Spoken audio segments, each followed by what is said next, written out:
Oh, okay. Check one, two. Check one, two. Just a second. Okay. Let me see. Can't really see the mic, but okay, there we go. Think we're good to go with the audio. I always have little issues here, but yeah. But anyway, hey Nuggets, welcome to the food truck. My name is Ruka. And Reina, I cannot give you a bag of chippy. One bag of chippy is mine. Actually. So before we get started today, I just want to mention the Philippines. Philippines mentioned. Um, yeah, I know we do a lot of Japanese food, Japanese snacks, and stuff like that on this channel. And while I do enjoy the Japanese snacks and the Japanese food, I have to tell you, for me personally, none of the Japanese snacks give me, well, maybe for the exception of one. Not most Japanese snacks do not give me that feeling of I want to have more of this right after I finish the bag kind of feeling. When it comes to snacks, I feel like Filipino food or Filipino snacks in general is just addictive. For people who have for people who have tried Filipino snacks, you may or may not agree with this, but to me, it's super addictive, and I'm not sure what it is, but it's kind of like crack. I've never had crack before, and I don't. For legal purposes, I've never had crack before. Do not plan to try it at all. But it's kind of like that. You have one, and if you like it a lot, a lot. Would you consider Nagaraya crackers nuts a Japanese snack or Filipino snack? You know, I was looking that up for the longest time, and it technically is a Filipino snack, but I don't know where the name Nagaraya came from. I forgot. Let me check that up really quick. We are going to be covering Nagaraya today because it is one of the stuff I grew up with for a very specific reason. Um, let's see. Nagaraya is a snack food brand by Food Industries Inc., a Philippine-based company, introduced in 1968. So it is a Filipino brand. It is it's just a Filipino brand. It's a Filipino snack. It's a weird Filipino snack. Yeah, I guess technically, I do. I have noticed though recently that the Philippines has started making mochi snacks. It's like, yeah, you know, mochi's in Japan. It's everywhere in Japan, and I know most of the mochi imports we get in the U.S. anyway are from Taiwan. Typically Taiwan. Maybe some in Thailand also. But I've tried a few of the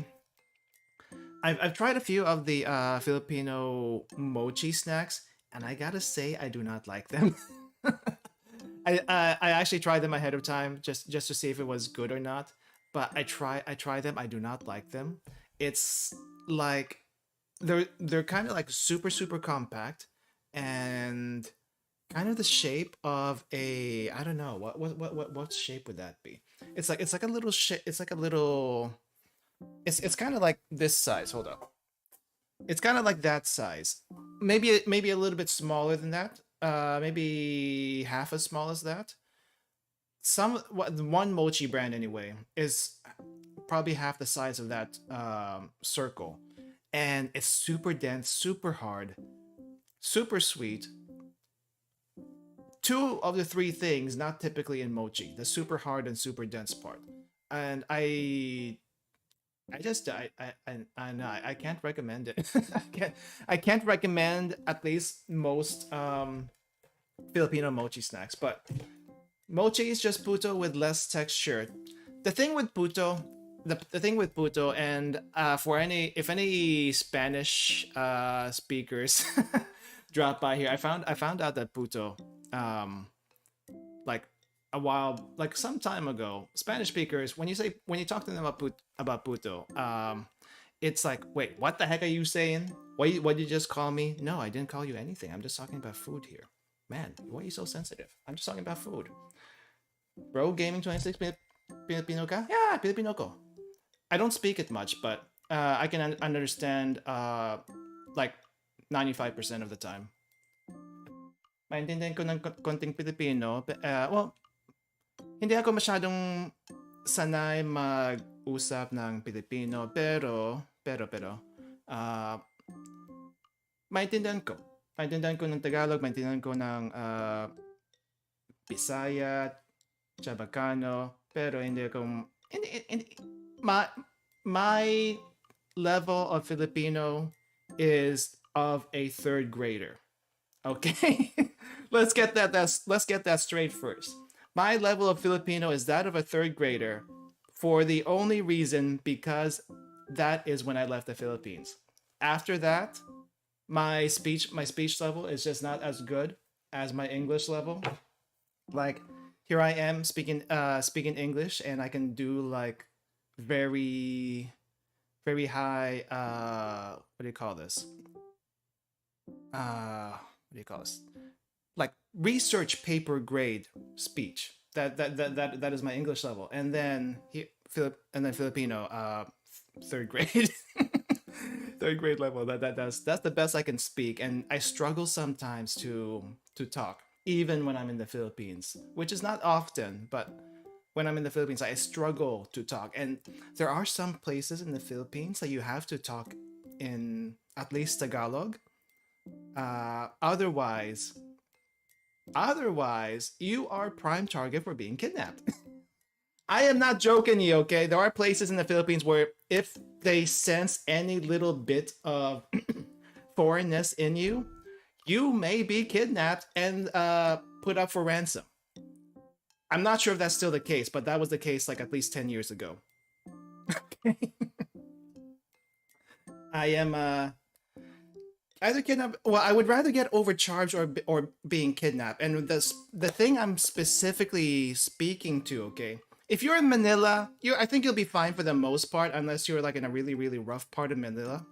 But if you are a Filipino going down to Mindanao, and specifically in Mindanao or around Zamboanga, maybe Basilan. I've never been to Basilan, but I've been to Zamboanga. I've been to Davao, and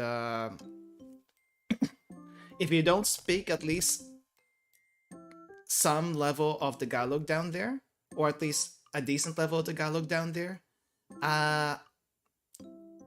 there are things happening down there that I don't know is resolved yet, and may not be resolved for a very very long time, and has been going on for ever since the Spanish Revolution or what have you. Lots of history down there I did not know about growing up, but apparently it's a thing. And I have, maybe not me personally, but my family has been how to say this.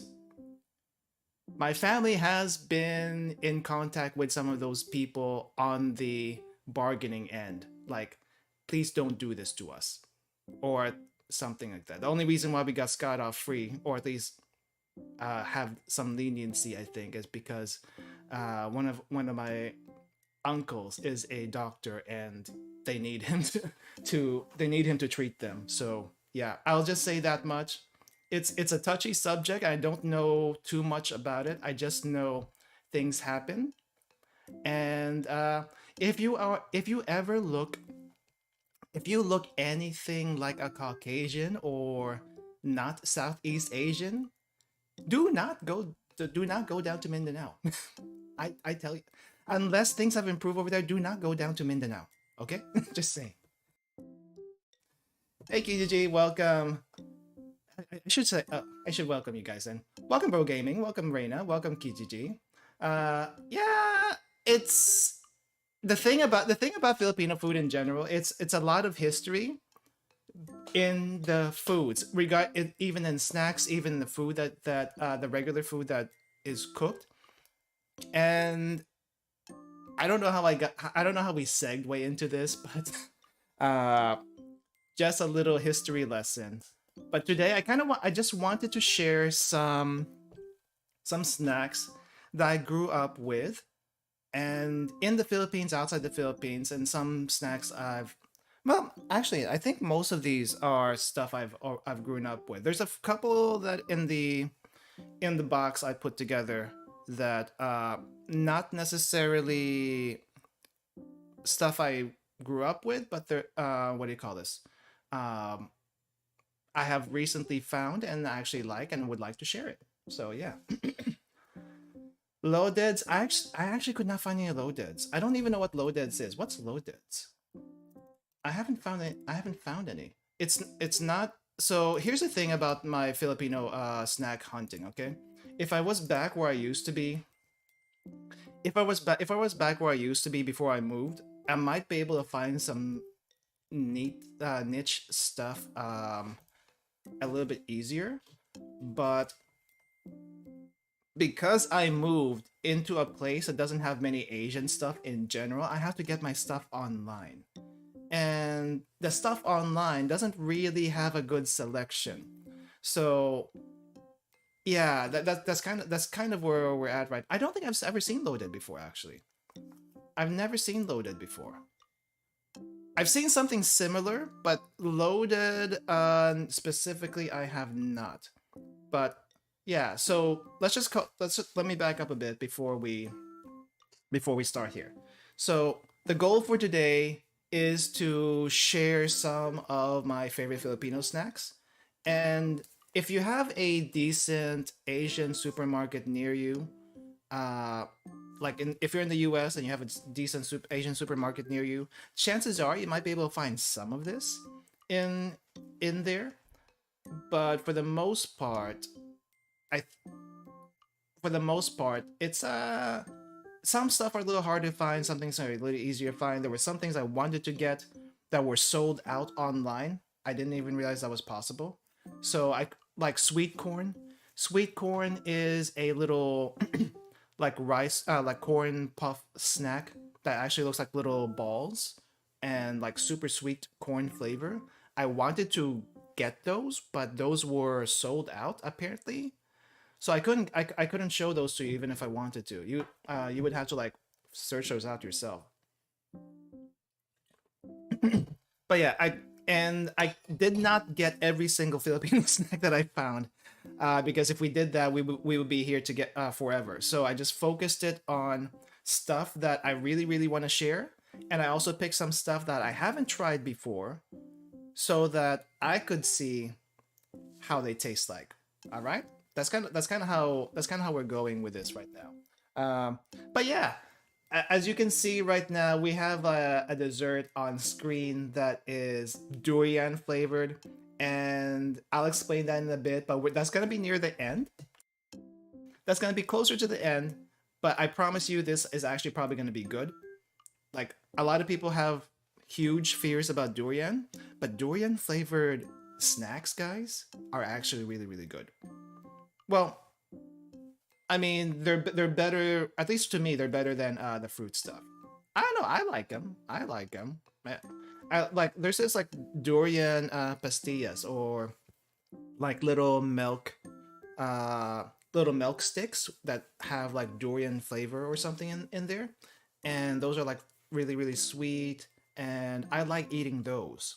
I like eating those a lot, but I can't eat too much because it kind of stinks a little bit of the durian smell. But I do like them. I do like them. This one in particular though, I haven't had before, so it's gonna be interesting to see. Anyway, I'm gonna move the mic over, and we'll see what we got. And if you guys have got any questions as we go through this, let me know for sure, for sure. Okay, mic moving. Off. Okay, noise gate off, and then I need to see you guys on this side since I cannot. Okay. Screen enhance. Screen enhance. All right. Okay. We'll start. Oh, right. I forgot the camera. I forgot about the camera. It's like, wait, I'm missing something. I'm missing something. But yeah, I don't know. there's really not a whole lot I could show you guys as far as Filipino snacks, just because availability wise it's kind of tough. But most of it's kind of like repeats, and then there's some snacks that are like copies of other other more popular snacks elsewhere, like the mochi stuff and that kind of thing. But yeah, we are not starting with this one, by the way. We're not starting with a durian. We're not starting with a durian, though we could. But here's the thing with the Filipino snacks in general that you are probably going to see. So with regards to like salty chip type snacks, most of the chip type snacks are gonna be like corn, like either like corn based or not tapioca. I think, is it tapioca? Let me double check. But yeah, mostly like tapioca starch or peas or something like that. You don't typically see like potato chip stuff. They do exist, but it's not as much as in other places where you have like potato chip snacks everywhere. It's mostly the other grains, and actually I prefer it that way because potato chips for some reason make me sick after a while. But cassava, tapioca, and corn snacks aren't as what do you call this? Aren't as bad for me personally. Another thing you'll probably notice is a lot of Filipino snacks tend to have vinegar or garlic as a flavor. Now, vinegar flavor you're probably kind of sort of used to seeing with salt and vinegar stuff, but salt and vinegar chips in general aren't that. I mean, when you get salt and vinegar chips in most places, it's just salt and vinegar chips and there's nothing else to it, right? But the Philippines likes, in general, sour flavors and garlic flavor. Those are the two main ones. There's also adobo, but that's a whole different thing altogether. Yeah, as Filipinos, our blood is 25% vinegar. I don't think I've heard 25%, but yes, it is. Vinegar is a huge flavor in cooking, in snacks, and condiments, and pretty much anything. And honestly, it's kind of like crack. Whenever you eat one of these vinegar snacks, if you haven't had them before, it might be a little bit strong for some people, but honestly, personally, I would like them stronger, and that's kind of where I'm at right now. But this is my go-to. This is my go-to snack of all time. This is chippy. It is a corn snack, and there's several different flavors of this one. And if you've had Fritos before, and think of it like Fritos, but Fritos is like, I don't know what Fritos flavor is like, but Fritos is like super salty, and you have to add a bunch of other stuff to it to make it good. Like you make Frito pie with chili and cheese and stuff like that, but by itself, I don't see how anyone could eat Fritos. Fritos is like super hard, super salty, and I don't know what flavor it is. It's not great. This one though, this is kind of like Fritos, except it's not as salty, thankfully. And I feel like the most popular flavor is the garlic and vinegar flavor, which is which is what I have right now. I tell you what, this is so easy to go through in one sitting, and it's so bad for you. If you look at the nutrition facts here in the back, it has like 4 servings in one of these bags, and each serving is like 150 calories. Imagine, this tiny little bag is 4 servings of your snack intake. But it's so good. It's so addictive. And sometimes I even add a little extra vinegar to my chippy, just to give me a stronger hit. Because sometimes the flavor in these things are not that strong.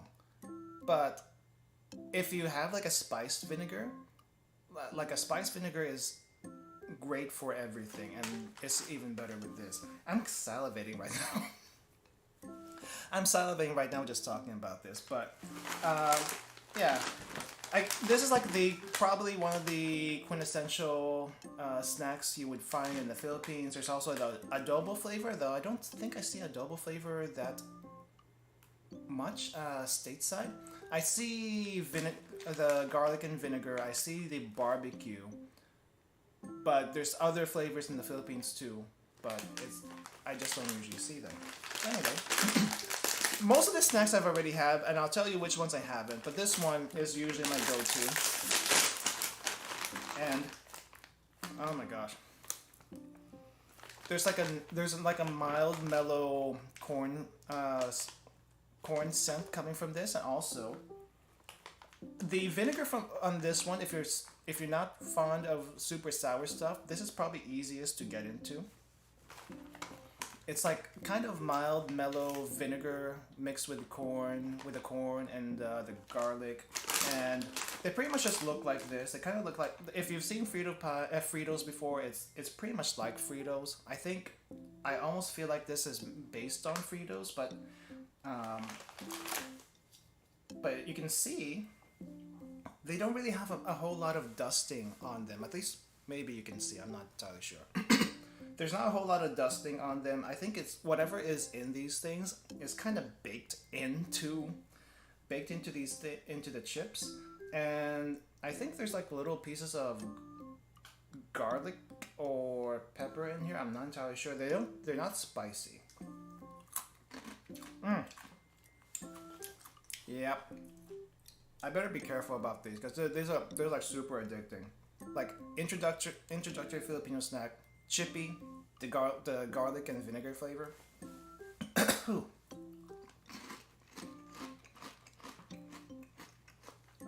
So decently crunchy, not super crunchy, but decently crunchy.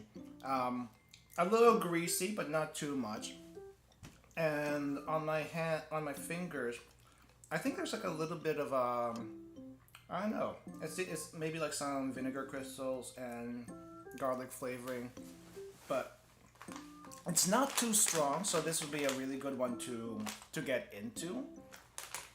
But try one, and if you like it, you'll probably eat through this really fast. Just saying. I'm gonna have to put this away because if I keep going, this is gonna like disappear by the end of the stream, and that's not good. We'll set that aside. There's another one I kind of wanted to show that I don't think I grew up with this, but I have seen it like in the past few years. Marties, and so there's this other snack called chicharron, and there's chicharron in any place that's like has a Spanish influence. There's chicharron I think in Spain. There's a chicharron in Mexico and other parts of Latin America. Chicharron in the Philippines is also pork skin. I think there's also a little bit of the meat right underneath the skin for the Filipino chicharron. I do not have any here. I don't think that's something we can get, or I don't know where I would get that to begin with. But this is a vegan, I guess it's not, it's a vegetarian chicharron. That's what they say over here. Vegetarian chicharron. So it's not made out of pork skin. It's like, what is this made out of? Dehydrated peas. That is the main thing here. Dehydrated peas, tapioca starch, dehydrated potatoes, all mixed together, and kind of looks like chicharron. It doesn't have the same texture, but what I like about this particular one is that, again, vinegar. Okay, vinegar, but spicy vinegar. Now it's not spicy that, like, it's not gonna give you like that flaming hot kick. It's more vinegar, but the spice is like a mix of like a little bit of a chili flavor, also a little bit of garlic, a little bit of onion. You don't really taste that. Yeah, the vinegar part is the main component, and it's just very bold, a very strong, bold flavor. spicy vinegar, spiced vinegar in general is what I would use for most anything. It's not hard to find if you have it in your local Asian market, but it's like, to me at least, a lot better than the plain white vinegar. Even the plain white Filipino vinegar is better than that, just because there's a whole lot more going on. But this one, it's hard to open. Oh my gosh, these things are so hard to open. It's like ridiculous. So hard. Is there another easy way to do this? Oh, I think I got it. Okay. I should not have whiffed that, but holy crap. I'm gonna sound like a crack addict when I'm sniffing these things. It's just a huge, strong smell of vinegar when you open this thing. And if you're not used to it, even if you are used to it like I am, and if you inhale this thing wrong, it's gonna hit you so hard that's probably gonna knock you out for a little bit. But it is so good, extremely good.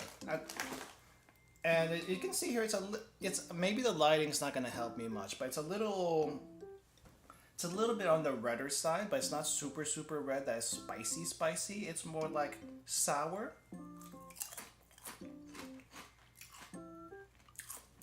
There's sour. There's a little bit of sweet, and the spiciness is more like a accent rather than actual.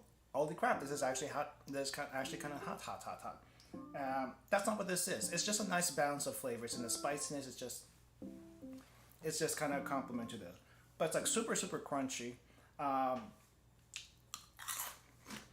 Having a hard time not eating this stuff. But it's like super crunchy. Like, you can probably hear that.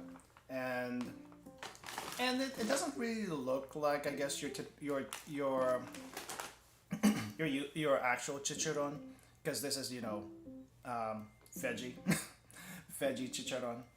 But it's got the crunch. It's got the crunch, and normally in the Philippines anyway, when you eat chicharron, I don't know how they do it in other countries. I know other countries, they like to eat the chicharron just by itself or with something else. But in the Philippines, typically you have vinegar with a lot of things. Chicharron is not exception, and spiced vinegar is a good thing in general. Spiced vinegar is basically just your regular white vinegar with some chili peppers, like whole chili peppers, whole cloves of garlic. I think onion is in there too. I'm not entirely sure. And those are the three main. Those are the main ingredients in there, and it's just kind of like sitting in the vinegar for a very long time. If you add ginger to that, it becomes a different type of vinegar. I think that's called pinakurat or something like that. I had to get used to pinakurat a little bit before I actually liked it. But spiced vinegar in general is just really good. I'll keep playing over and over again. But yeah, I think as far as vinegar flavored stuff, these are the two I will recommend to you guys if you can ever find them. Because there's other vinegar flavored snacks out there, and I don't know, it's just whatever you feel like trying. But these would be my two recommendations if you ever want to try it and you have never tried it before. Like, this is not actually spicy. This actually is not spicy. There's a little bit of hidden spice at the end, but it's mostly crunchy. It's just mostly a nice sweet vinegar flavor, if that ever makes sense. And overall, it's good. The garlic on this one, I don't think you notice it as you're eating, but there is like a little bit of spiciness from the pepper that's kind of embedded into these chips. The garlic you will notice after you're done eating, because your breath starts smelling a little bit like garlic. And if you like garlic, if you like garlic, you might like this. If you don't like garlic, I don't know what to tell you. I don't know what to tell you. But 2 big recommendations there as far as vinegar flavored stuff. I'm kind of going through all the chips here at one time, just because it might be easier to do. Now here's one that you might that even some I'm not sure if this is still a thing in the Philippines, but I remember growing up with this. And the thing with the milk flavored chips, what is this made out of? This is made out of wheat flour and cassava. So yuruHYPE is basically just a milk flavored chip, basically. It's been a very, very long time since I've had this, so I don't quite remember how this tastes, but I used to think growing up that this was kind of a little bit healthier than your regular chips because it tastes like milk. But no, it's actually just milk flavored, and the actual nutrition in this thing actually has 33% vitamin A. No calcium, but has vitamin A for one reason or another. Interesting, but it's still it's still probably not the best for you.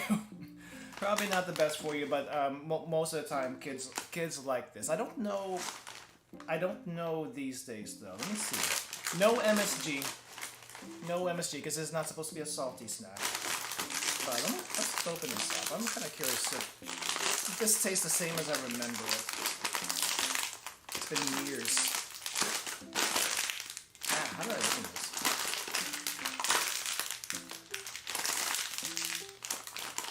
It's very hard to open.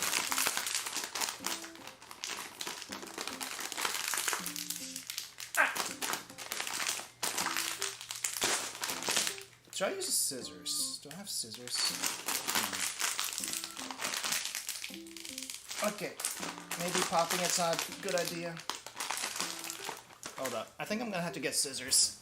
It's just too tough. Way too tough. Okay, let's open this. I have to do that.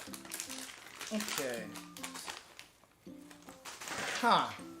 That's a interesting smell coming from the bag. It smells like coconut. It smells mostly like coconut. Is there any coconut oil? There is coconut oil here. That's why. There is coconut oil in here. It smells mostly like coconut coming like from the bag. And when you look at these, it's kind of like these wide curled crackers, I guess is the best way to describe them. They're not potato, they're wheat and they're tapioca.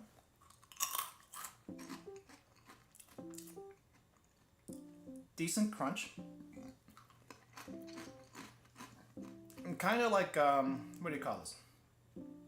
It kind of dissolves in your mouth really, really quickly, really easily, which is, I think the point of these things. I can taste the coconut quite faintly. It's not strong. I don't know about the milk flavor though. I remember this being a lot sweeter for some reason. I don't know why. Sweet corn, if I had it with me, would actually be the sweet snack. This is like slightly sweet, which is kind of surprising because I thought it would be a lot sweeter than this. Milk flavor, I'm not so sure if it's milk flavor in particular. But if you were like lactose intolerant and wanted, I guess, a little hit of milk flavor, this probably is not it. This probably is not it, but it has an interesting texture. Especially once it's like dissolved and stuff.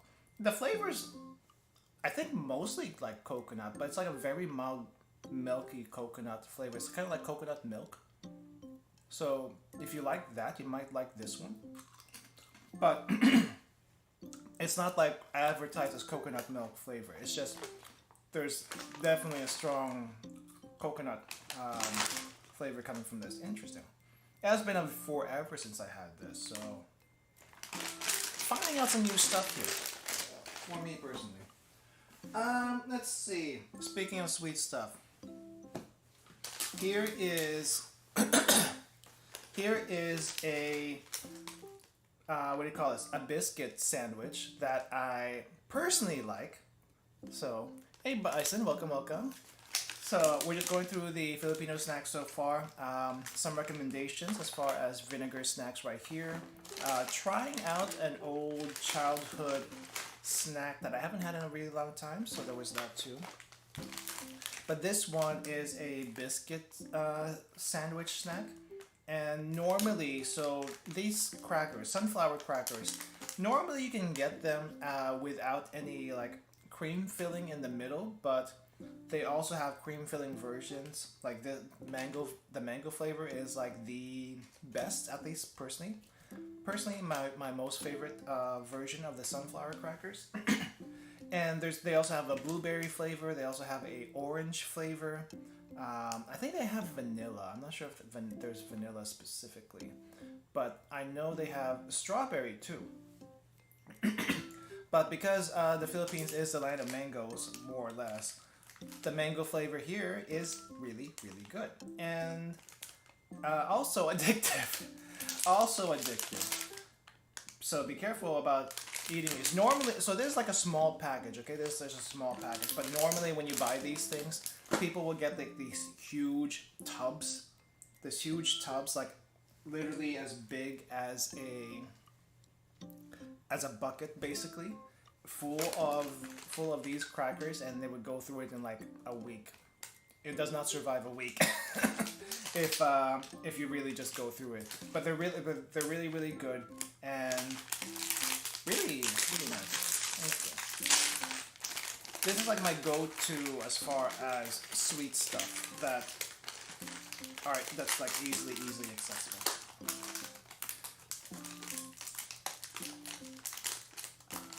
Okay. Okay, so it's got a nice mango cream flavor, mango cream scent coming out of this. And if you look at, this one's like cracking up. Let me see if I'll get something a little bit more stable. So if you look at this, it's just basically 2 saltine crackers. Let me adjust the camera a little bit. It's just basically 2 saltine crackers and a thing of cream in between. The saltine crackers I don't think is anything too special, but they go really well with the cream in the middle. And you can see there's not a whole lot of cream, but you really don't need a whole lot of this stuff. It's better to like just eat it as a sandwich right here. If you try to eat the cream by itself without the sandwich, I think it's like missing a little thing. It's like missing something. But together, it's really good. It's really flaky though, and breaks apart really easily. So we had like the Japanese crackers here before. I think in one of our snack boxes, like these really small child-size crackers that were like a little bit heavier. So this is like a bigger, thinner version. Definitely a lot more flaky. If I had to say, this is like the Oreo of the of the Philippines, and I prefer this 9 times out of 10 compared to the Oreo. Oreos are good, okay? I'm not gonna take that away from you guys, but thin Oreos are better than the regular Oreos. I'm not sure if anyone agrees with me there, but I prefer the thin. I prefer the thin Oreos probably because I prefer these. And this just has, so the mango flavor here is like really, I guess it's more on the artificial mango flavor side, but it's not a bad artificial mango flavor. Let me double check. Is it actually real mango? It does not say. No, it says nature identical mango flavor. Nature identical mango flavor according to the packaging. So it's not actual mango, but it's pretty darn close to to the mangoes you would probably find in the Philippines, and it's really good. So definitely give this a shot. Also, recommend some tea or coffee or whatever your favorite drink is. Maybe not hot chocolate. Don't do this with hot chocolate. This goes really well in milk though. If you dip this just a little bit in milk, it kind of like soaks it up really, really well. And okay, a lot better. Super better. Sunflower crackers, cream sandwich, mango flavor specifically. Try the other ones too if you find them, but this is like #1 recommendation as far as that's concerned. Okay. Let's see. Speaking of mango, so Philippines is kind of famous for the mangoes, and dried mangoes are a thing. I've had the regular dried mangoes before, which is like the regular yellow mangoes. And if you've had Philippine mangoes before, you will probably say it's like super sweet, super super delicious. What normally does not get sold in even the Asian markets is the dried green mangoes. Now, personally, I'm not a fan of green mangoes because they're a little bit too sour even for me. So green mangoes are what you get before they turn into yellow mangoes. And the yellow mangoes are, how do you say this? You know, soft, squishy, and everyone knows. I think most people who've had mangoes know what that flavor and texture is, right? Green mangoes, I think I want to say, are very hard and very sour. But as I have mentioned before, the Philippines like sour flavors. So this, in particular, is a very Filipino, what do they call this? A very Filipino flavor to pick out, and just in general. So you basically like cut these green mangoes in like apple slices and stuff, and dip.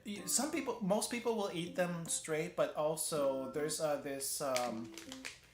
this condiment called bagoong, which is a shrimp paste, and the shrimp paste is like pretty salty, depending on what you get. But in general, fermented shrimp paste with green mangoes, and that's typically how it's eaten. Again, not a huge fan of the green mangoes. I am a fan of the shrimp paste in certain situations, especially on rice, especially in soups. Green mangoes themselves, since I haven't really tried a fresh green mango in a very long time, I can't tell you how much I like it or dislike it. Just not a fan in general right now in my mind. But also the green mangoes, I think, is known to be a pregnant lady snack. I don't know why. But I've been told it's a pregnant lady snack because you often see mostly pregnant ladies having a craving for this stuff whenever, whenever they are pregnant and stuff. But I've never actually had a green mango, so we'll try the dry green mango today and see how that is. I'm not expecting this to be sweet, though. There is is there some sugar here? There is some sugar here, and there's only 2 ingredients according to the packaging: green mangoes and sugar. Let's see. Oh, I'm definitely gonna have to close that up somehow.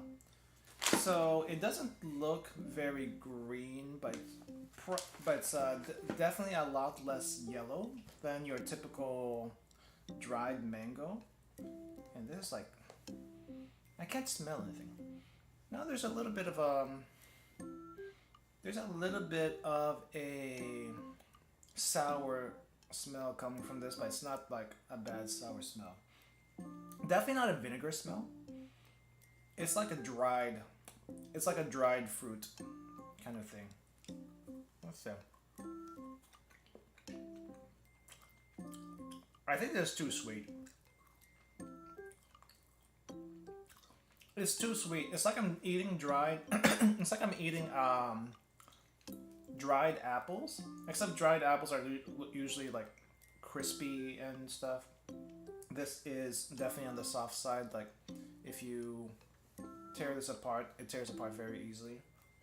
It's got the taste of like green apple or something. This one.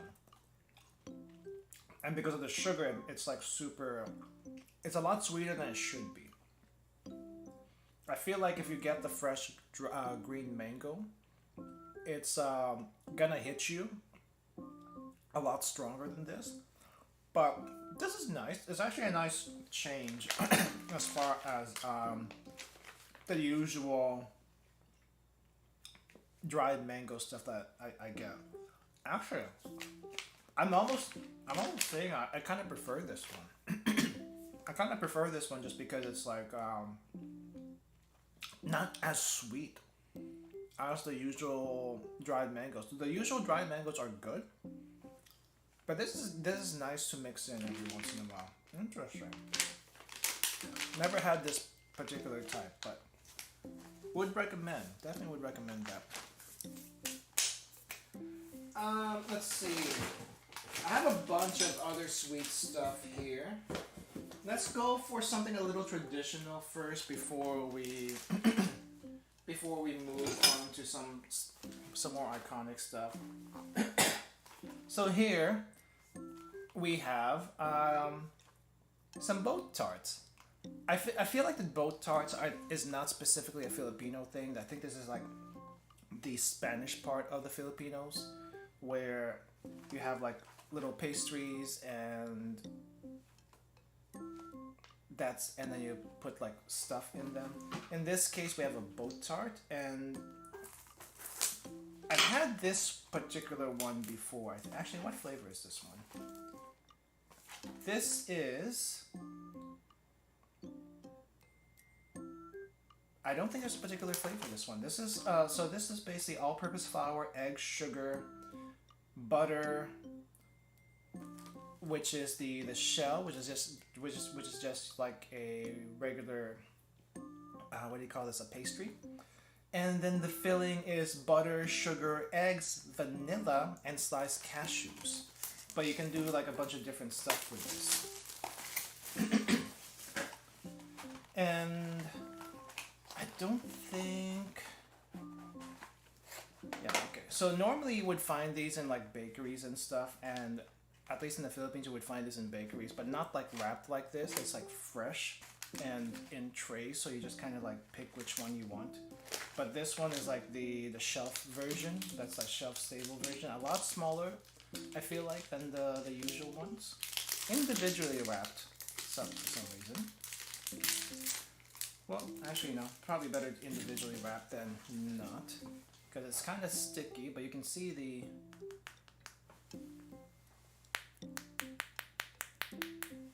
probably heard that. A pretty decently hard pastry shell here, and the inside is all the butter and eggs, vanilla, and stuff like that. The jam. Sometimes you'll actually see like fruit jam in these things, and those are probably the better ones. But I couldn't find those. But so this is the other one. But it's like not super sweet, but it's kind of sticky and really good though. That's crunchy. It's kind of like definitely breaks apart. Not that easily. That definitely needs something like a tea or coffee or milk even to soften this up a little bit. But it's so rich. It's so condensed in flavor that if you eat too much of this, it's gonna be a little overwhelming. At least personally, I think it's overwhelming. But the sliced cashews on this thing is really nice, as well as the butter jam in the middle. I don't know what else to call it but butter jam, but it's really good. I can tell it's like really good. But that's more like a traditional snack here compared to all the other sweets that we're probably going to be seeing. No, I have a lot of traditional sweets here actually, which is interesting. Okay, set that aside for now.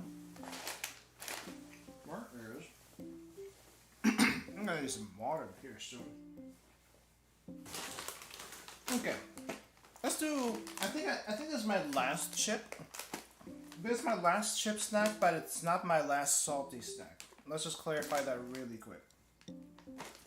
So I think when I first heard about this snack crew was when I was growing up in the Philippines, and I thought again, because I was a kid, I thought this was another healthy snack because I thought this was made out of vegetables, and no, it's not made out of vegetables. It's just a rice cracker, a rice cracker vegetable flavored, and it's green.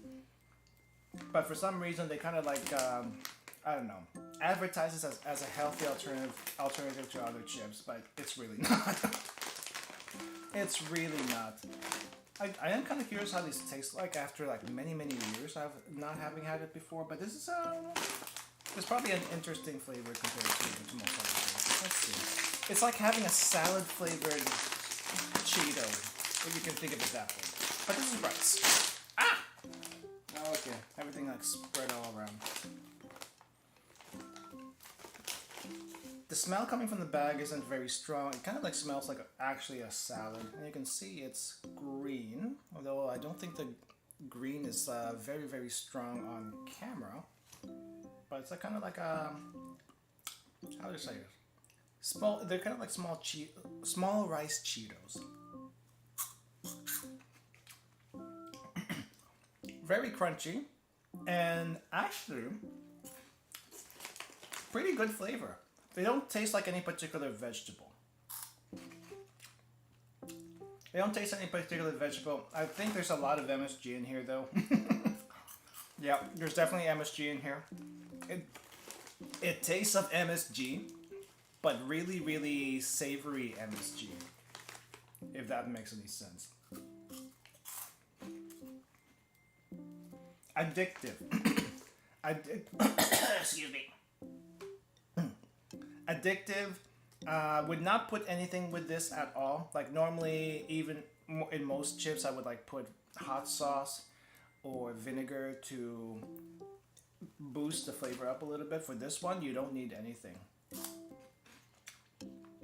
It's just a nice, satisfying crunch. Nice, satisfying crunch with, I don't know. It just doesn't taste like any particular vegetable. It's supposed to be like a vegetable flavor, but it's like, what the heck is vegetable flavor? I do not know.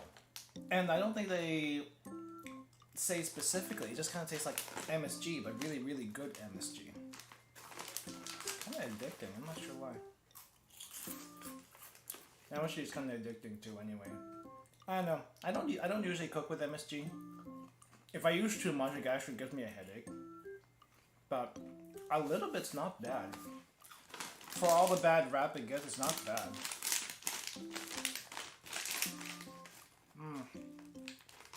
I don't know. I'm stumped. I'm stumped. It just tastes like some mix of vegetables that I do not know anything about, but it's like, it's good. It's a good one. It's a good one. If you're curious, I guess try it.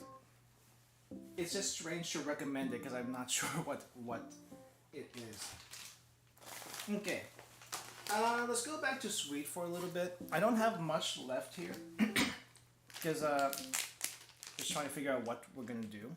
But this is chocolate, one of the staples of Filipino like sweet stuff. It's not really a candy. It's not really a candy. It's not really I feel like, okay, it says it's peanut milk chocolate is what they call it. But let's actually look at the ingredients. The ingredients is roasted peanuts. It's mostly peanuts. So if you have peanut allergies, you cannot have this. I'm sorry. Sugar, milk powder, cocoa powder, and vanilla. cocoa powder, not like actual chocolate chunks. But this is a pretty well known snack that a lot of people seem to like. I remember having it growing up. I don't particularly remember if I liked it that much or not. But they come in these little small bars here, as you can see, and they're pretty compact. I remember these being pretty crumbly though, so we'll open that up. Okay, yep, I knew it. It is extremely crumbly even when you open it up, so you have to be really careful, and you kind of need the packaging still even after you do that, because it just kind of falls apart. It really just falls apart, and there's honestly no saving it. But you just kind of eat it in pieces and do the best you can with this. And definitely, this is very peanutty. You can taste a little bit of the chocolate and milk powder mixed into here. But the overwhelming flavor is like a chocolate peanut. A little bit of chocolate in the back, and then peanut in the front. It's kind of think of it this way. It's kind of like eating dehydrated peanut butter. I think that's what this is. Dehydrated, freeze-dried peanut butter made into blocks, and very easy to carry around. Pretty addictive, I guess, like all the other snacks here. In general, Filipino snacks in general, very addictive. There's a few chunks of peanut here. I guess they didn't grind them fine enough, so there's gonna be some chunks. And then when you're left with these last bits of chalk nut powder, crumbs, dust, just basically tilt your head back and down the hatch it goes. But yeah, if you like peanut butter or peanuts in general, definitely give this a shot. Or if you like a chocolates, but want something a little bit different from your chocolate flavor, this is good. Like, I think this is gonna be closer to like a milk chocolate with peanut flavor. Definitely not not the dark chocolate thing. It's gonna be more of a sweet chocolate flavor, but this is still pretty good. Product of the Philippines from Cavite. Okay. One piece is 70 calories. Okay, I did not know that. I did not know one piece is 70 calories. Okay, so that is something I'm gonna have to be careful about. All right. Oh boy. Okay. It's like stuff everywhere. I do have some ramen. What ramen? A cup of noodles that I want to share. So there's several different noodle flavors that you will probably find. This one specifically is a Lucky Me bulalo flavor. Bulalo in general is not a noodle dish. Bulalo is a soup dish that is made with beef bone marrow.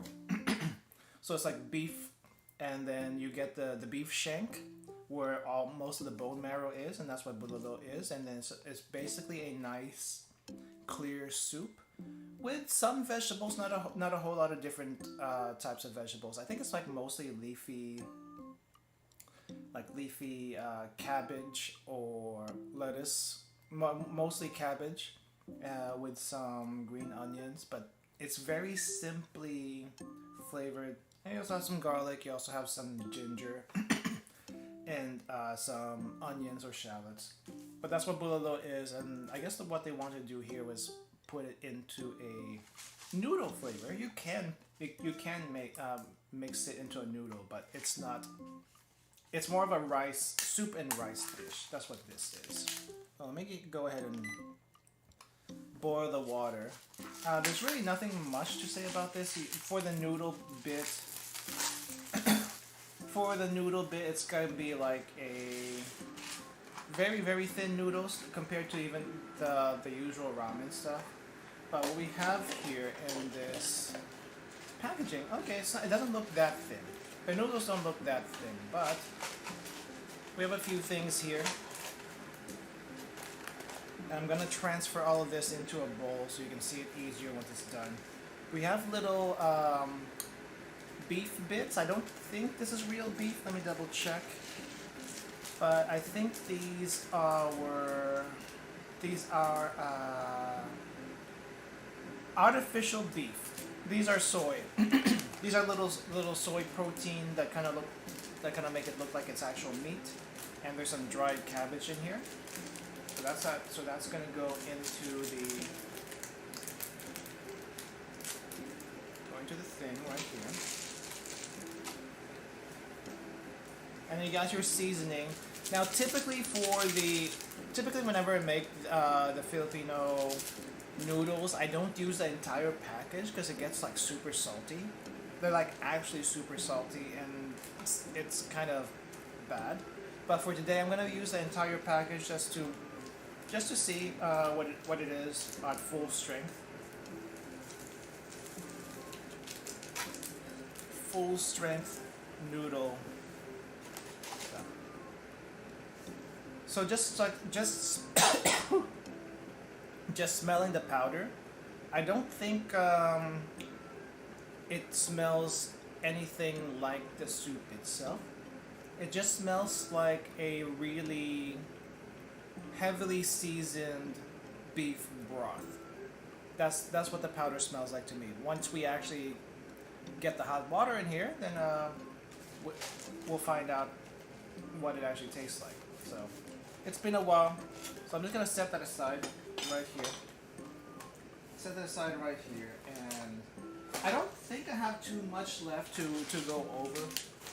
I have like 4 more snacks. We have these peanut snacks, nagaraya, and a few other traditional Filipino snacks here too, that you may or may not recognize if you haven't seen them before.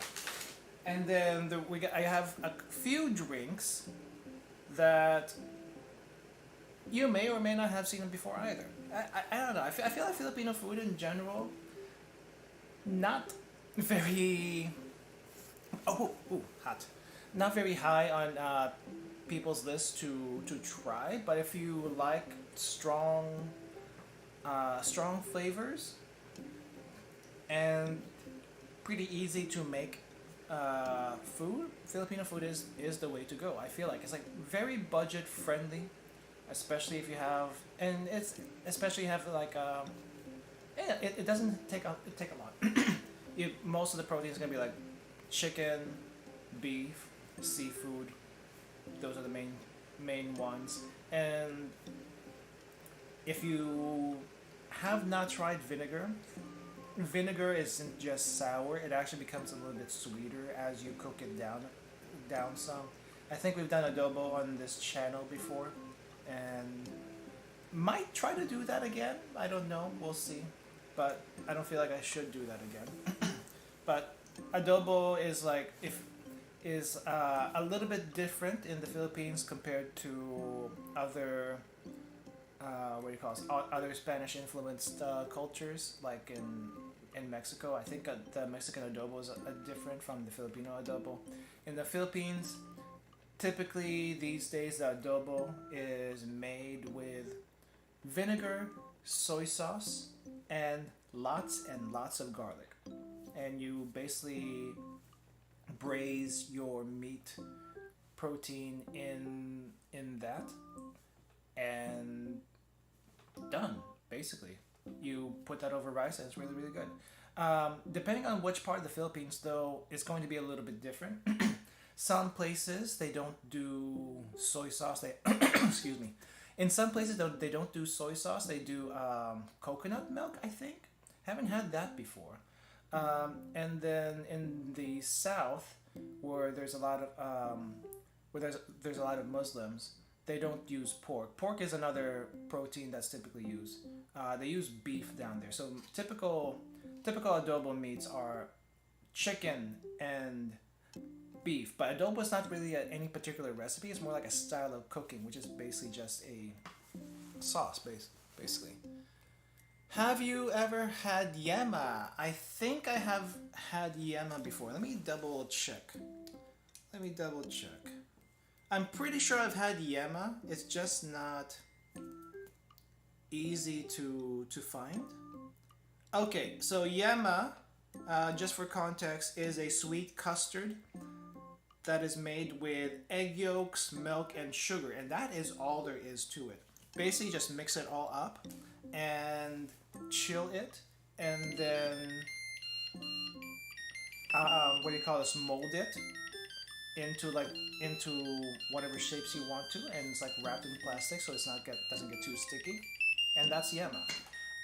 Really easy to make. I don't think I've ever made it before, because usually the milk you use for is like condensed milk, I think, and a little bit of evaporated milk. Milk in the Philippines not very easily accessible. So, like cow's milk is not very easily accessible, so you have to use condensed milk and evaporated milk most of the time. Powdered milk is also a thing in the Philippines. Like when you think powdered milk, most people will probably think baby formula, that kind of stuff. No, actually in the Philippines it's mostly powdered milk, because it is difficult to get actual milk. Like there are some cows in the Philippines, but there's not a whole lot of grazing land, and whatever grazing land there is, it's like I don't know, it's just not easy to do that sort of livestock stuff. But there's plenty of rooms for chickens. Chickens can go anywhere. Chickens can go anywhere, as well as ducks. There's a lot of chickens, there's a lot of ducks in the Philippines, so you'll see a bunch of chicken dishes. There's also a lot of places for pigs to go through, but not a whole lot for cows specifically to graze. There is a I guess a cow related animal in the Philippines called the carabao. And carabao is basically a water buffalo. But the thing is, I think carabao in general are not used for meat, though some have been eaten for meat, some have been milked for milk. But in general, carabao are not usually eaten, though there are places that probably do that. They're more like farm helpers. They basically help plow the fields and stuff like that. It's kind of like just in general in Southeast Asia. That's what the water buffaloes do. They help with the fields. I think I did I miss one package? This thing says there's an oil. So the noodle thing says there's an oil packet, and I may have missed it. Oh, is there actually a noodle packet an oil packet that's down there that I didn't get? I guess if it's in there, I'll find out later. Because the picture here shows like three packets. The dried stuff, the seasoning, and I'm guessing oil. But I only saw two things, so yeah. But yeah. Just curious from people in chat. Have any of you guys tried any Filipino food or Filipino snacks before? I just want to see where we're at with that, because I don't know how much to explain or how much to talk about. And yeah, I don't think it's not very easy to, I don't know, I don't think it's easy to find in general. At least some of this stuff isn't. Unless you have a really well-stocked Asian grocery store. And if you do have a really well-stocked Asian grocery store, then give it a shot. There's probably a aisle dedicated to Filipino food and ingredients, for sure. Okay, I think this is pretty much done. It doesn't take long. Yep, that's 3 minutes already, I think. Okay, let's get that in here.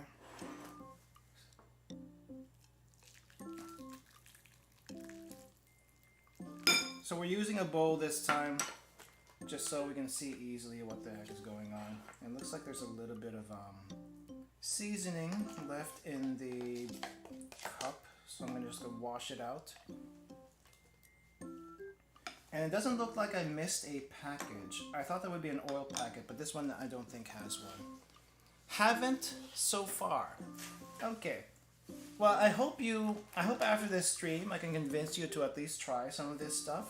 I don't know if I'm explaining it very well. Just because I'm so familiar with these, it's very hard for me to describe anything. Like if it's something totally new, it's easier for me to describe it. But I'm so used to a lot of these flavors and stuff. It's just difficult. But as you can see here, our ramen broth is pretty clear. Definitely, I think this looks similar to most ramen broths anyway, but it's not like super dark or anything. Though I think it might be a little hard to tell with the camera.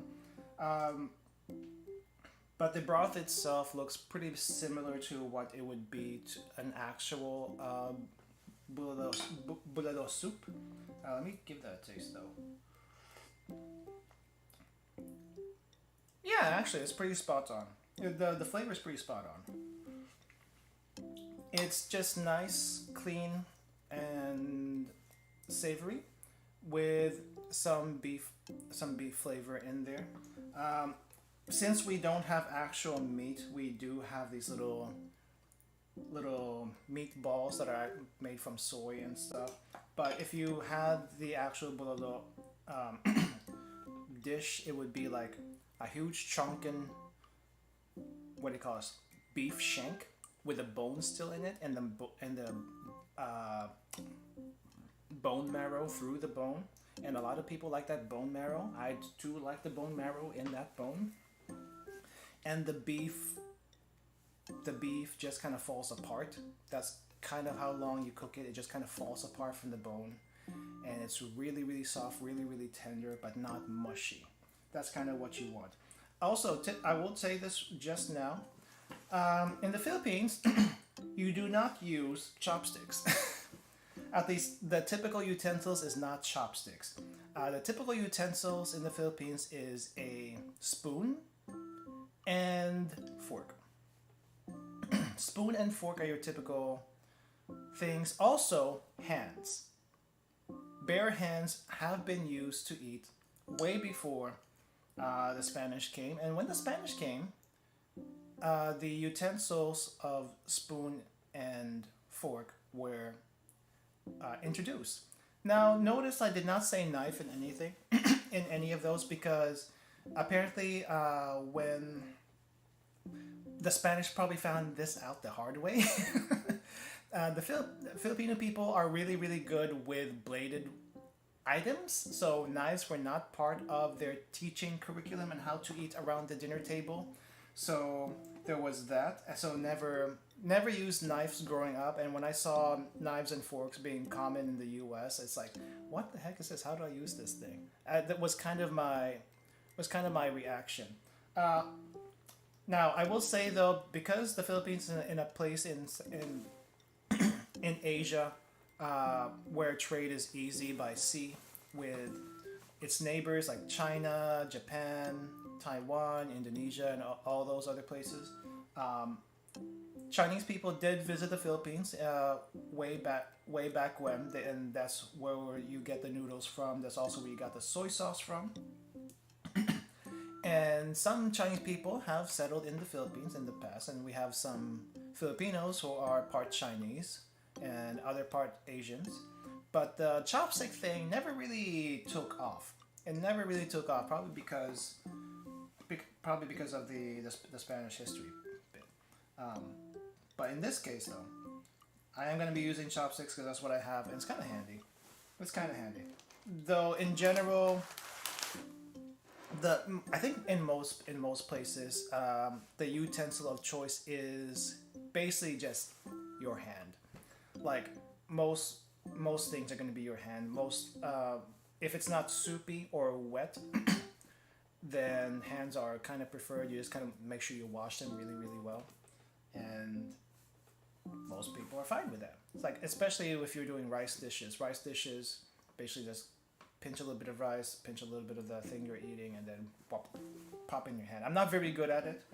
I am not good at it, but it is a thing. And if you got no utensils, what else are you gonna do? You gotta use your hands, right? Okay, let me give this a try. With the noodles, it's been a while since I had this one. I usually don't get these types of noodles because they're usually so salty. But today, it's actually pretty good. The soup's actually pretty good too. It's not too salty, which is I'm surprised.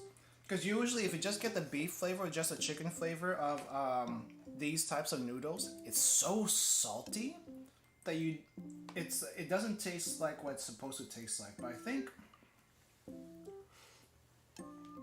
I think you just have to use enough water to dilute the powder, and that's basically where we're at. Where'd you learn to use chopsticks? Good question. So I had an uncle growing up that introduced me basically to chopsticks and spicy food, but he didn't introduce it to me by telling me about them.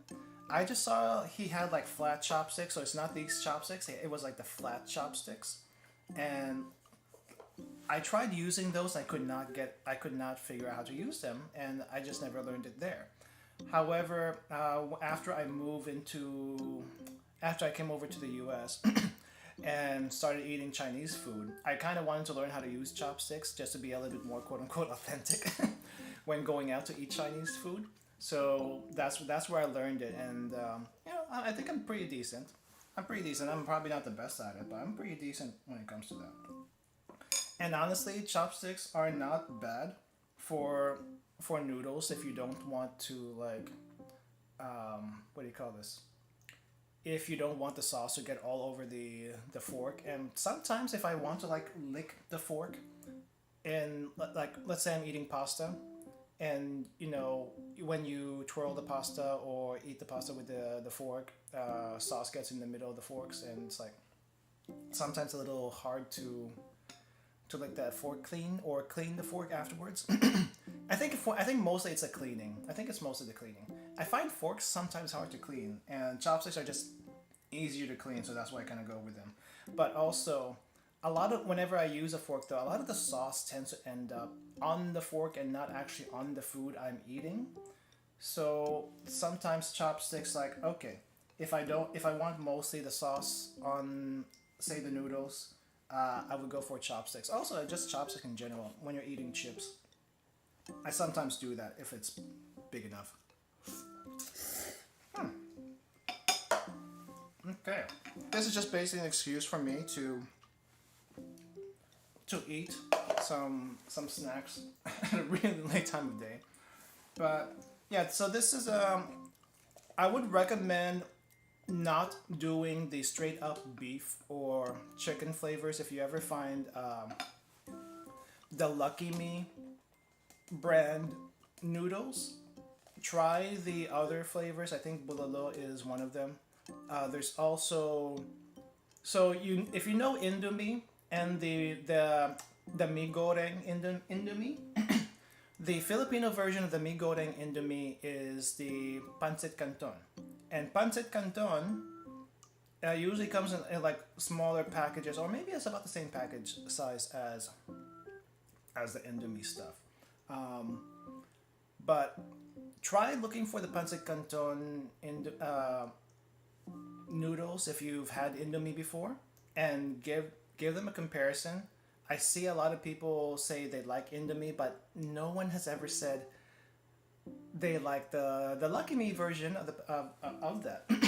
And I don't know if it's because they never tried it, or they have tried it and just prefer Indomie, which is perfectly fine.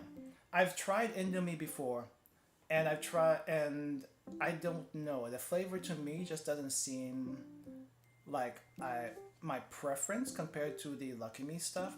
The Lucky Me stuff, you have like, I think three or four main flavors for the pancit canton. You have the regular, you have the calamansi and then there's the calamansi with spicy, the spicy calamansi, and then there's the sweet and hot, and then there's the spicy. The spicy one is what the one I usually get, and it's not really spicy. It's more like spicy, but has a lot of garlic flavor in it, and that's the one I really, really, really like. The calamansi flavor is okay. It's a little bit light on flavor for me personally. The chili and calamansi is alright also, but I feel like the calamansi in that one overpowers the chili portion. The sweet and hot is alright, but to me it's a little too sweet. So I prefer the spicy pancit canton because it gives me a huge kick of garlic flavor as well as the spiciness at the same time. But it's not super spicy. It's definitely not going to be spicy compared to all the Korean noodles that you may have had before, like the samyang stuff and just regular shin ramen. It's more like a flavorful spicy with a whole lot of garlic flavor. That's what it is. I don't know. I'm gonna have to try mee goreng again, the Indomie mee goreng again, but I just prefer the Lucky Me pancit canton. I wish I had some to show you, but I ate the last ones a few days ago and I didn't think about it until now. So there is that. Speaking of spicy food though, there was a time when small Ruka was not good with spicy food. Back in the second grade, not very good with the spicy food.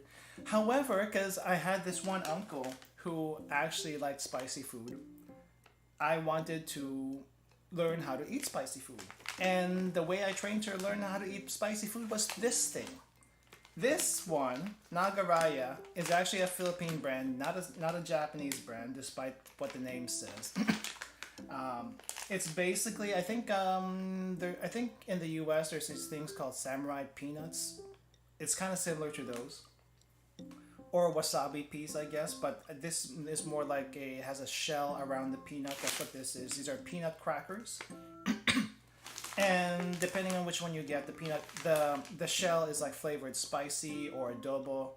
Adobo flavor is I think the most popular version of these. There's also spicy, and I don't think this one has a garlic and vinegar flavor, which is interesting because I think there's like one of the few ones that don't. But adobo flavor, barbecue, and hot and spicy are the three main ones I remember. And this is the one I trained on specifically to be able to eat spicy food, and just kind of went from there. Though apparently when I was like 3 or something, I was able to like chomp on raw peppers, but I was 3. I had no idea what I was doing at 3 compared to an older age, I guess. But blame it on this thing. Blame it on this thing for my spice resistance these days. And now all the spicy food is basically nothing to me. And they look very harmless, right? These things look very harmless. They don't look red whatsoever. It doesn't look like it's gonna hurt you. But this is the hot and spicy version. If I have some right now. Very crunchy. And if I show you what's inside, it's well, that's one half. One half of it is empty because there's no peanut in this one. If I shave it enough to actually show the peanut, it's one whole nut in there. If you like peanuts, I think this is this is a nice way to try a different way to eat peanuts. As far as how spicy it actually is.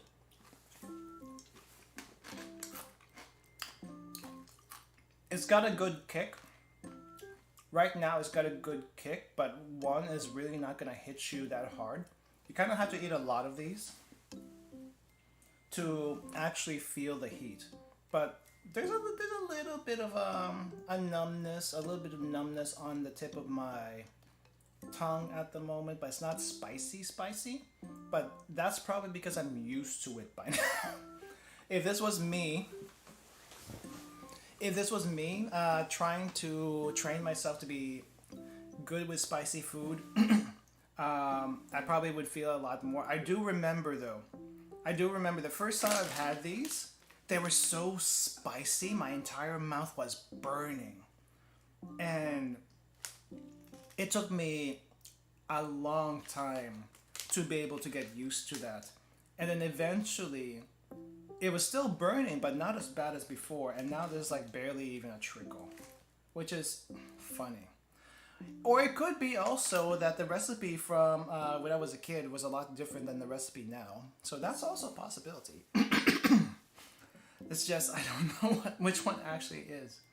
I feel like the recipe now might actually be weaker than it used to be, because if this was the same one as I had before, I feel like I would still be burning regardless. I don't know. I will never know at this point. I will never know. But it's just interesting that this is what started everything regarding spicy food for me. Oh well. Hey, there's a few more of that noodles though. It's not bad. It's not bad. I wouldn't call this my go-to noodles. I have other go-to noodles, but this is not a bad change of pace. Especially if you just want a clean tasting noodle broth that's not too salty and not too beefy. This is more like a natural beef flavor, as if you were like making a beef soup. That's what it was. Okay, let's see. This one, Hopya, is a Chinese version, I think, of well, it's Chinese. It has a Chinese history. Let's just say that Hopya has a Chinese history to it. Not sure specifically what, but if you know what manjus are, then it's probably going to be similar to that. Hopya is basically like a mooncake. Basically like a mooncake, except unlike mooncakes, they're eaten at any time. And typically, well, depending on who makes it, this is a brand name one. Depending on who makes it, you can either have like a shiny top, or it's gonna be similar on top or bottom, and either like super flaky.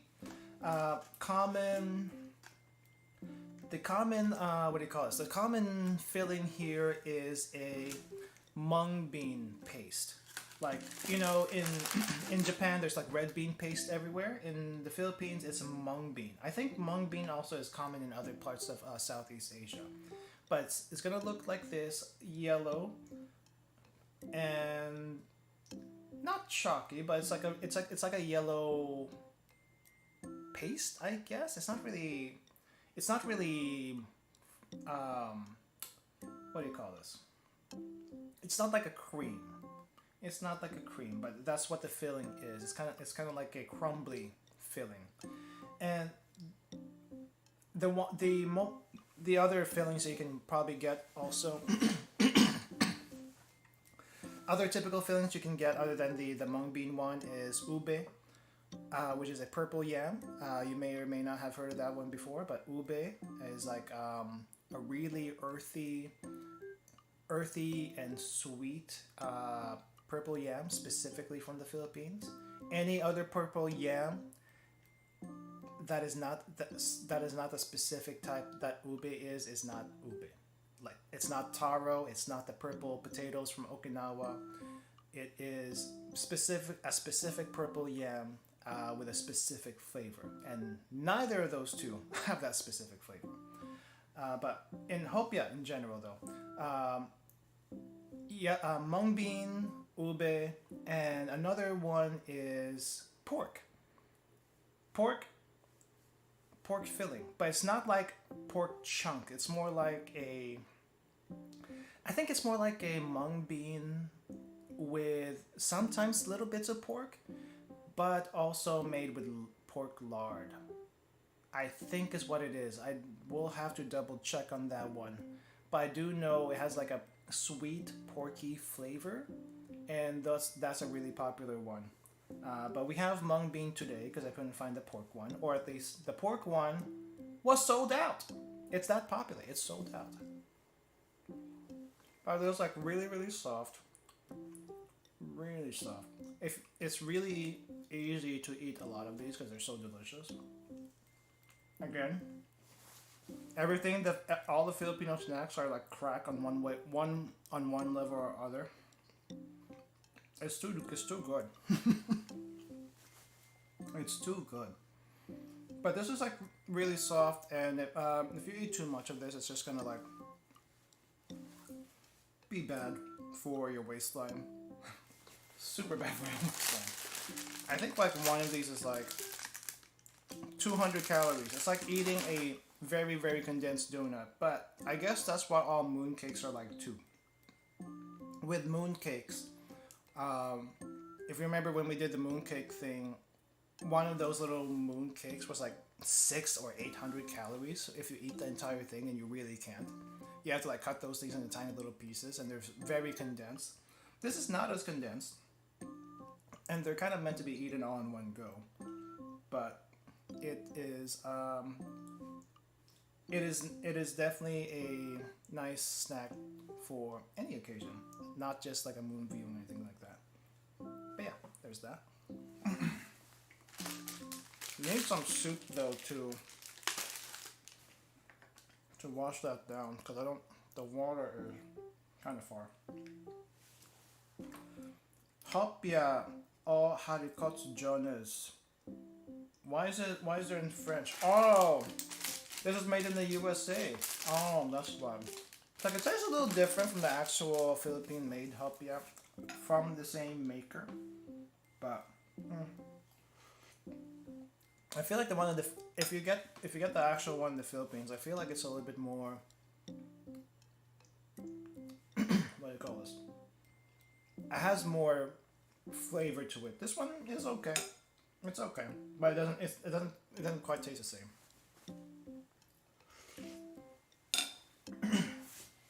Another one from the same company is the polvoron, or at least this specific type of polvoron, ube polvoron, the one I was talking about with the purple yam. Polvoron is basically a shortbread, but I guess typically, at least, there's several ways to make polvoron. The most common one is just like some sort of powder, either milk and flour, like toasted flour and some milk powder. And what you do is like you get a mold. You have to get a mold for these ones, otherwise it doesn't work as well. You get a mold and a press, and you kind of like compress it really, really, really hard, so that they kind of all fuse together. It also has some sugar too, and then you wrap them, and that's the polvoron. Polvoron is basically just means powder, and in this case, it's wheat flour with skim milk, like I mentioned, and whatever flavors you want to add into this. But typically, the very basic polvoron is just wheat flour and milk powder and some sugar, and that's it. Another common type is like a pinipig, which is a Rice Krispie, or a toasted rice, I guess in this case. Like, if you think of a Rice Krispie, Rice Krispies are kind of like a toasted rice that are kind of puffed up. So you would add that to the flour mix, compress it, and that is the pinipig polvoron. For this one, we have ube. Now, they all come in different shapes and sizes. The typical one that you'll probably see is this oblong shape. Sometimes you'll see like a circle shape that has like a floral pattern to it, or a floral edge to it. Kind of looks like a flower. And also, depending on who makes it, all polvoron is not going to be the same texture. There are soft polvorons where as soon as you unwrap them, they kind of just fall apart because they're just powder. And if you don't have anything to bind that powder, they will just fall apart. this one for Goldilocks in particular, I think they add butter to it. Let me double check. This one adds a vegetable shortening and coconut cream powder. So I think it's the vegetable shortening is what's keeping this together. So that's what's holding this entire thing together. If you don't have some sort of fat or if you don't have some sort of fat like butter or shortening, it's not gonna be blocky like this, and it's not gonna hold itself very well. Otherwise, as soon as I took this out, it was like everywhere, spill out everywhere. But this is ube, which is a purple yam, and if we look at the cross section of this, you can see the roughness, I guess, of all the powder when it's all compressed together. And really, when you just eat this, it just breaks apart. It just kind of breaks apart in your mouth and shows its powdery self. That's what polvoron is. It's just a powder. And you really want to drink something with this if you don't want to choke on it. Like with fresh mochi, if you eat it wrong, because it's like really super stretchy and doesn't break apart very easily, you can choke on that one. Some people have died eating mochi before. I don't think anyone's died from eating a polvoron before, but you can definitely dehydrate yourself really, really fast with these because of how of what it is. But polvoron, this particular polvoron has that ube flavor, which is an earthy yam flavor, and it has and when I say earthy specifically because ube has that specific flavor to it. Like if you see a yam, like a regular yellow yam, it's just sweet, right? And there's really nothing else to it. If you see a potato and eat the potato, there's really nothing else to that either. But with ube definitely has a roughness to the flavor, and that's where the earthiness comes in. And it's slightly sweet by itself, which gives it a really nice, unique flavor. And if you've ever been to, I guess, California or the Seattle area, the West Coast in general, they have a lot of places that do ube desserts. Like ice cream is a really common one. But yeah, in general, you're gonna see a lot of ube flavored stuff in the Philippines, whether artificial or real. And for real ube desserts, let's see. You're usually gonna get this thing called ube halaya, which is basically ground ube into a paste with butter, and it's just kind of like a really sticky, not really a jam, but you can make ube jam too. But it's really sticky concoction. I don't know how really to describe, but it's very stretchy. It's almost as stretchy as mochi, but a little bit different, I guess. It breaks apart easier than mochi, but it's also super stretchy. But this is just polvoron in general.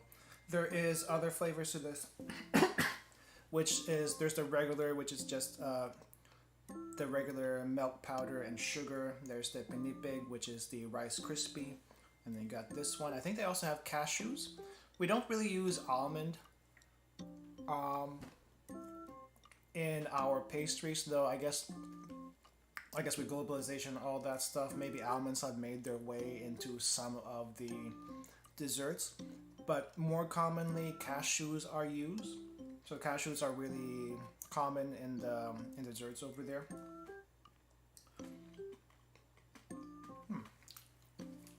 Let's see, what else was there? There's a few others. I think those are the main ones, though. Those are definitely the main ones. And this can get super messy if you're not careful. It's like Looks like some of the powder also made it to my soup, so that's going to be interesting to fish out. Let's see.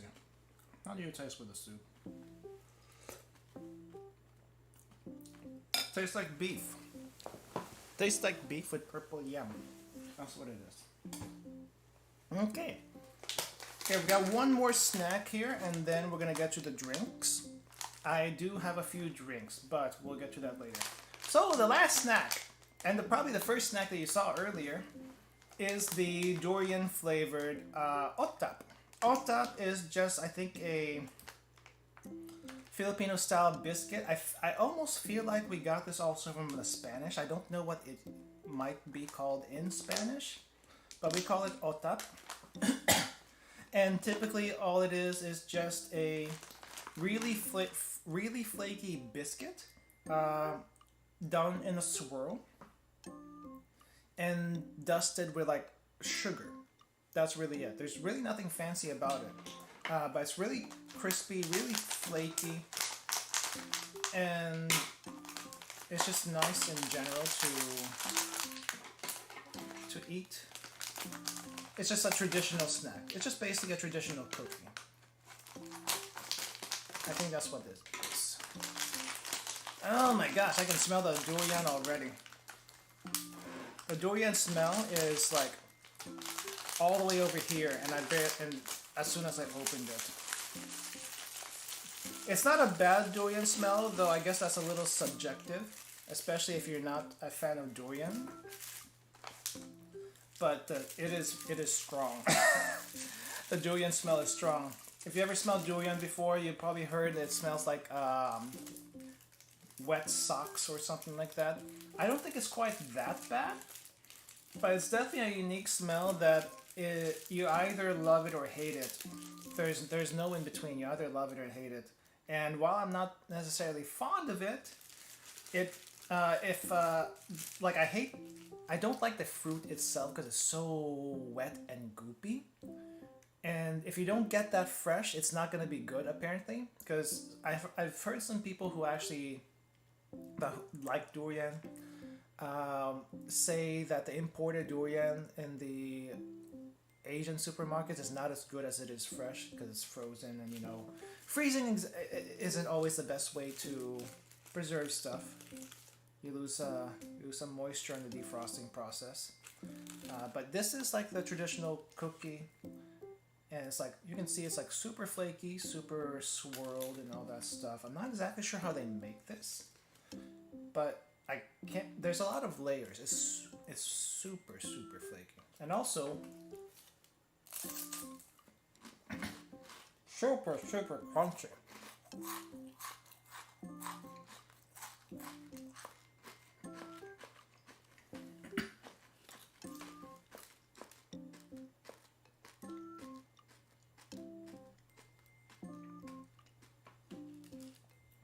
Gotta be careful with that if you don't want crumbs everywhere.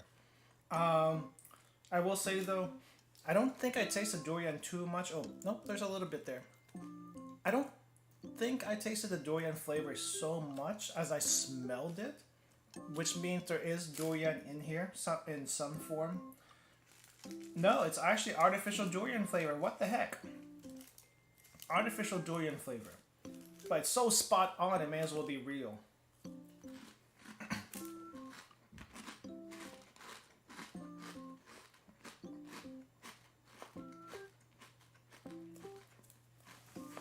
This will definitely clear a room. From the smell alone, it will clear a room. And it's like, I don't think this flavor on this one is quite as strong as it would be in like say a actual candy, a durian candy. For the most part, I just taste the cookie, the otap, and it's like super crunchy, really nice. Definitely drink something with this. But the flavor, I'm not really tasting the durian, even though the after effects of the durian flavor is there. Like I can smell it. I can feel the I can feel the flavor in my mouth. But actually tasting it, I don't taste it here. I taste mainly the sugar and then the after effect of durian, not the actual, not the actual durian flavor on the onset. I think I'll just set that aside. I'll finish that up later. But yeah, if you want to try traditional Filipino snacks, I suggest giving otap a try. Maybe not try the durian flavor unless you're that adventurous. Maybe don't do the durian flavor off the bat. That's probably a bad thing to start off with if you're not used to it.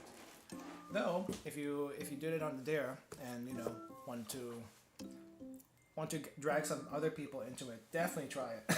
Definitely do it in that case. All right. Okay. So we're down to the drinks left.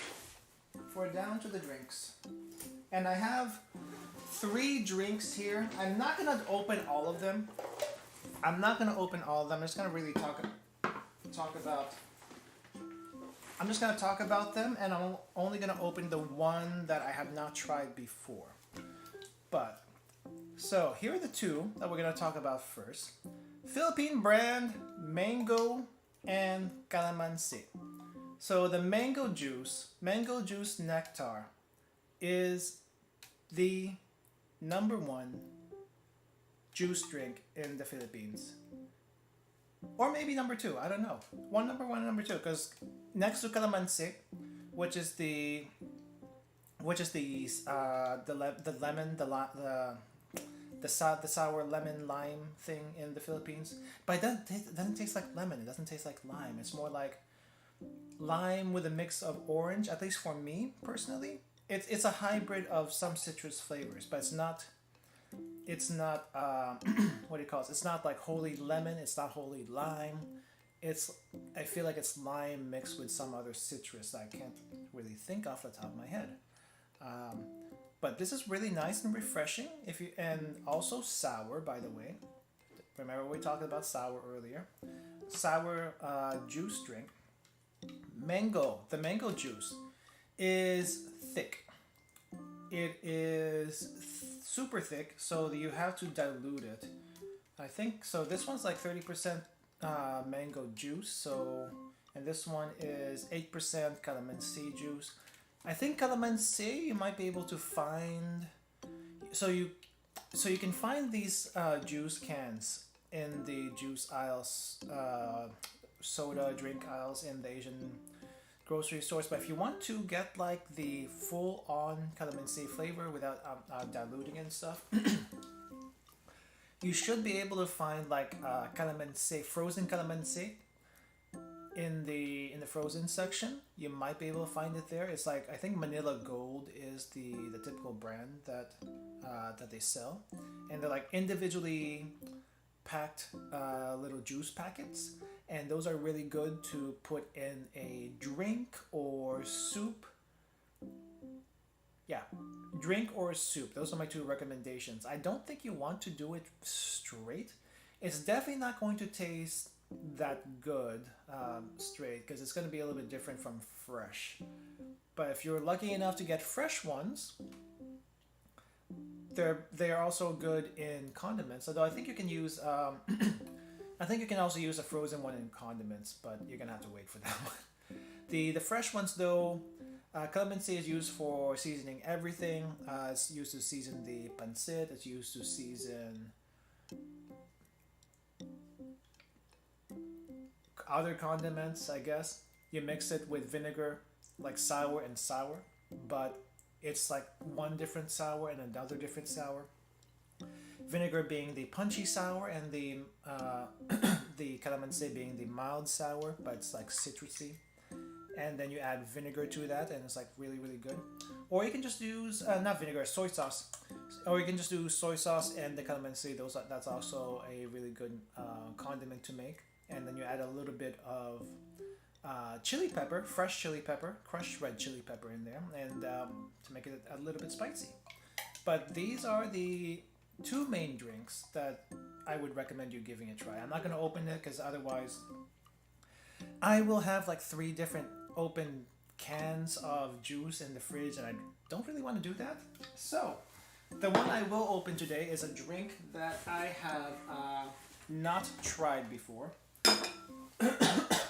and it's this one. It's called guyabano. Guyabano, I think, is I don't know what it is in English. I want to say it's soursop, and I don't think I've actually tried this before because the juice that comes out of this is cloudy, and it seems like it might be a little thick. Though this one is 20% juice, so it is diluted down quite a bit, so it might not be as thick. Soursop is a fruit I'm not quite familiar with, but it is a common tropical fruit. So I'm just gonna shake it a little bit and see what this is about. So I wanted to I wanted to try some drinks on stream that were also something that I was not used to. So that was the mango and the calamansi. So when maybe if I need to like save myself from whatever flavor this is, and I'll do that. But I don't know. The fruit itself. Oh crap. The fruit itself, if you look at it, I don't know if that looks appetizing to you. It doesn't look very big, right? But I think the fruit itself is kind of like a jackfruit in size. It's like pretty big, and it looks spiky, but it's not spiky like durian. Durian, the outside of an actual durian fruit, is spiky and very, very hard. I think you have to use like a machete or something to open that thing up. Otherwise, I don't know how else you would do it. And you can use durian as a weapon, like literally a mace of a weapon. You can swing that thing around and it will actually hurt someone, possibly kill them if you actually tried. So yeah, just be careful with actual durian fruit. This one though, spiky as it is, I don't think it's quite as dangerous as durian in any sense. But okay, I'm gonna pour this drink in a bottle so we can actually see what this looks like.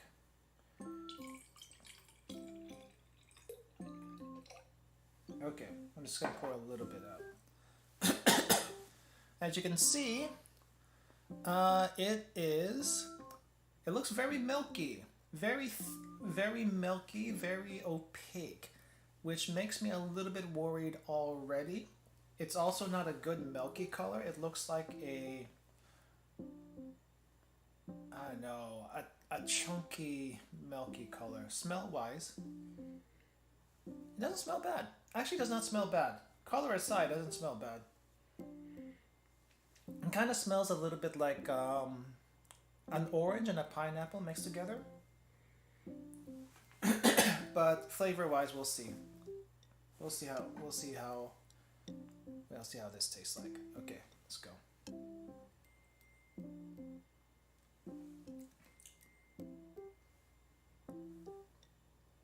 Oh, I'm impressed.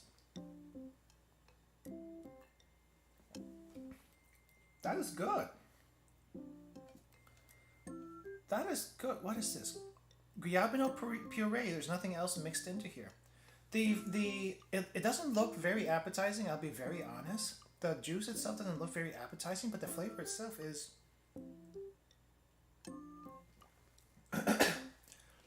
it's like a mix of mango and apple and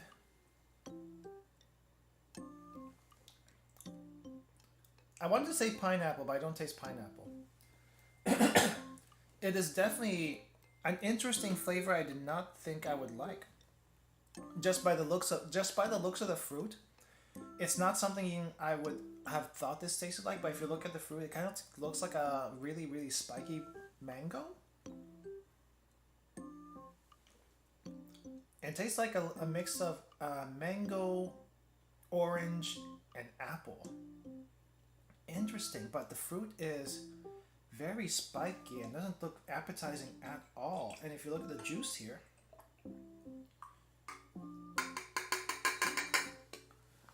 the juice does not look appetizing at all. At least to me, it doesn't look appetizing. I don't know about you guys, but that does not look appetizing. It kind of looks like milk, a really thin, watered down milk, but it tastes anything but.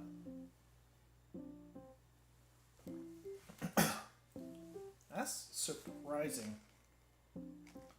Surprising what we could get out of this. Okay. I'm gonna finish this up. I'm gonna finish up this interesting find. I'm probably gonna try to drink this a bit more, but it's good, surprisingly good. I'm glad I tried it. Give this one a shot if you ever find it, but also give the usual flavors a shot if you're not as brave, with the mango nectar and the calamansi juice. So if you like lemonade, you might like the calamansi juice. Mango nectar, definitely give that a shot because mangoes are a thing in the Philippines. Then if you want to be a little bit more adventurous and try something that you probably have never seen before, guyabano, but when you taste it, it's prepare to be surprised. I was. But yeah, that's a little tour of Philippine snacks that I have for you all today. I hope this has been an interesting introduction to Philippine snacks. I know I barely scratched the surface here, and honestly, I can't think of what I can do more past this other than do some more cooking and Philippine related stuff. But as far as snacks go, there's just a bunch of the different flavors that are probably not common in other parts of Asia unless you're, or at least outside of Southeast Asia or just anywhere else. That lots of vinegar, lots of fruit stuff, lots of Spanish influence as far as the snacks are concerned. And yeah, that's all I have for you today. If you have any questions, comments, whatever, please let me know either in the chat or in the comments after the stream.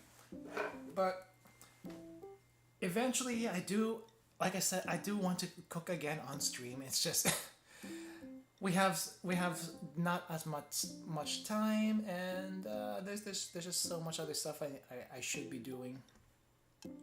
Like the only time I can cook is on the weekend as far as stream stuff is concerned. I know it's been forever since we've done that, but the snacks, the snack reviews, either the boxes or the random stuff I find, just takes up a slot, and there's things I want to do also during the week, and cooking in the middle of the week is actually really tough, especially when I have to do stuff the next day with like work and such. It's really tough to like. The cooking itself is not tough, but the cleanup is always rough because there's like so much stuff I have to get together for that. But one of these days we will cook again. And I promise you we'll try some different things. Okay. I am gonna end it here for today. Thank you all for coming. Thank you all for watching. I hope that was interesting for you. And I will see you all next time. Thank you all, everyone. Have a good rest of your day. And see you later. Bye-bye. Okay, let me exit. How do I exit? Exit right here. See you all later. Bye-bye.